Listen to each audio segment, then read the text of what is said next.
আমাদের খুব বদনাম হয়ে গেছে পশ্চিমবঙ্গের। Teacher recruitment scam, municipal recruitment scam, high court supreme কোর্টের হস্তক্ষেপ, 26,000 শিক্ষক শিক্ষিকা শিক্ষাকর্মীর চাকরি বাতিল, সব মিলিয়ে বিগত দিনে পশ্চিমবঙ্গে রিক্রুটমেন্ট সংক্রান্ত বিষয়ে আমাদের যে অভিজ্ঞতা হয়েছে তার ফলে শিক্ষা, সংস্কৃতি, আধ্যাত্মিক চেতনার আমি মনে করি ভারতবর্ষের অন্যতম রাজধানী কলকাতা তথা পশ্চিমবঙ্গের অনেকটা ক্ষতি হয়ে গেছে।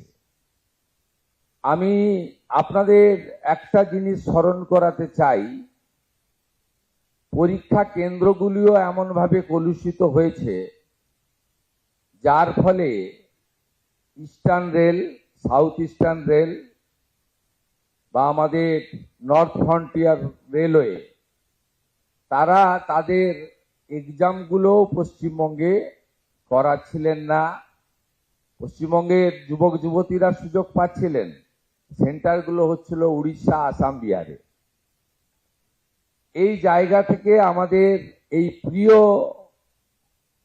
বঙ্গভূমি পশ্চিমবঙ্গকে বের করে আনতে হবে।